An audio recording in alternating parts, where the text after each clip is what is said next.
Two important things from Kirby Smart today on game day. Number one, direct quote, our fans are going to be elite, talking about tonight against Tennessee. And then number two is asked about the college football playoff rankings and the college football playoff committee. And he said, we aren't playing the college football committee. You're fortunate you're not, because they're no fans of yours. Georgia and Tennessee tonight. I want to talk about those couple things that Kirby was talking about today with the game day crew, and just how, Georgia's fans are going to have to matter tonight. I watched Tennessee play a fair amount. The home game against Alabama, they really disrupted Alabama. The game against Arkansas, they had a hard time dealing with the noise on the road. Tennessee struggles on the road. They've only, I know they have a losing record on the road. I believe they're 4-6 under Josh Heupel on the road in his time at Tennessee. So if you're watching this video, you're hanging out at the tailgate, like your in-laws are getting on your nerves, maybe your daughter brought that dumbass she's dating or whatever he is, you got to keep in mind that if you care about this game and you're not like a country club fan or a venture capitalist fan, you know who you are, then, you're going to want to bring some noise tonight, because Georgia can't do it without the noise. All right, that's going to make a difference. Even against Tennessee, Alabama had 100+ yards in penalties. It was a lot of penalties, man. It was a lot. And if you're driving in from Atlanta, make sure you're stopping by and checking out Red Zone downtown. Walk through campus, go do your thing. But Scott and Mindy are there. It's going to be busy, but it's going to be worth your wait to go down to Red Zone on Clayton. And they've just been such great friends and partners of ours through the years. I'll be there next Friday. I'll get you a time. It's going to be more in the afternoon for the UMass game. But Georgia's going to need this game in order for any of these games that they play left to matter. Nobody's going to go to the Citrus Bowl or the Gator Bowl or whatever disaster else that they would wind up in. They need this win tonight, a game they should win, a game I expect them to win. The news, I think Chris Lowe, who is very tied in at Tennessee through his years of working at the Knoxville News Sentinel, I think it was Chris who broke the news that Nico is going to play in this game, but he's been the lead on it up there in terms of that. It's not surprising that I just ran. I'm sorry. I just ran. I've got to, we got to stay healthy, y'all. I think, speaking of staying healthy, with Nico coming in this game, I would not want to be a quarterback who's not at full strength coming into this game. Quinn Ewers had some challenges against Georgia at home. This is going to be on the road. And again, Tennessee, it's not that they played bad on the road. They didn't play well against Arkansas. I'll say that. And they played, I think it's 4 or 5 games in a row at home. This past week against State, the game with Alabama, so they've had quite a few home games. This is also probably their biggest test of the season, just period. Alabama, you want to say Alabama's better than Georgia because they beat them. I think we also kind of got to acknowledge too that this is shifting much more to a college basketball-like discussion of these teams. Where do you play?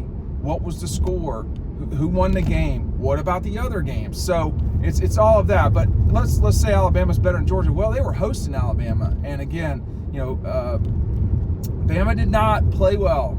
Tennessee didn't play well either, for the record, but they did win the game, and that matters. Both those quarterbacks that night or that day that was the same day as Georgia, Texas. They both had mistakes in the end zone that cost their team at least 3 points, if not 7, probably in both cases. But both Milroe and Nico. So Georgia, Kirby is directly calling the fans, saying they will be elite. I mean, we'll see. We'll see. They've not been in a while. The Ole Miss game in 2023, the Kentucky game in 2023, those were good crowds. I would say Notre Dame 19, I would say LSU 13, I would say Tennessee 22. If you want to talk about elite, it can't be really good. And so tonight, there's not going to be any rain. There's no clouds in Athens right now at all. There's not going to be any rain. There's not going to be any, challenges. It doesn't look like weather-wise. It's going to be cold. which someone in the car is not a giant fan of, 50 degrees. So Tennessee will be a little bit more used to that than Georgia. But, I think, Kirby's not lost a lot of back-to-back games in his life. The Texas game in 2019, just after the loss to Alabama. I'm just going on top of my head here. The Tennessee game in 2016 after a bad beating at Ole Miss. The Florida game after a loss to Vanderbilt in 2016. But, lately there's not been back-to-back losses. They've not been common under Kirby.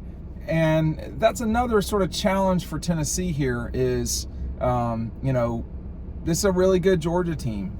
I don't know if they're, you want to say Alabama's better. Yeah, I mean, there's definitive proof of that when they played, 6 weeks ago or whatever it was, probably 8 weeks, 8 weeks ago now almost, and Bryant-Denny, but Alabama won so much better than Georgia as we saw during the entire 60 minutes. So this will be a challenge for Tennessee, man. I mean, it'll be a challenge for Georgia too. But I think Kirby almost always has his team's mental payload pointed in the right direction.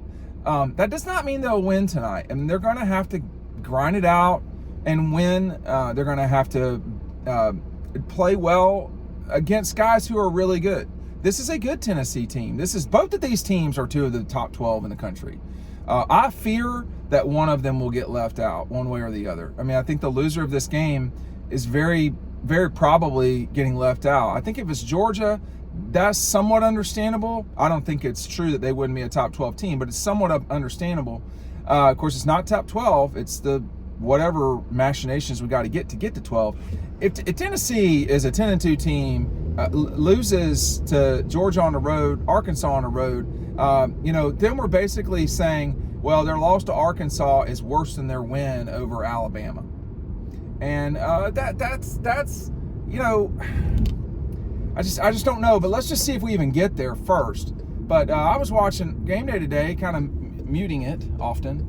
Pat McAfee, man, hey, listen, man, you are a lot of fun often, but it's not who's that coming down the track, man. Like, we got to end this. That's never been the chant. I am going to die on this hill. I love what Pat does for the excitement and the, all of this in college football. But he's got to get that right. Like, you wouldn't say play like a winner today if you were at Notre Dame, You wouldn't say, high tide. This is not that hard. And someone from Georgia, honestly, should correct him and say, hey, man, we appreciate all you've done, but it's not who's that coming down the track. It's what's that coming down the track. Why is it what's? Do y'all remember 4th grade English? Because a train is not a person, okay? So let's come on. This isn't that hard. So, but I think, if Georgia, so you're going up against old assistant coaches here. Willie Martinez is on that staff at Tennessee. Coach G, Rodney Garner, is on that staff at Tennessee. This is a staff that has played in Athens, has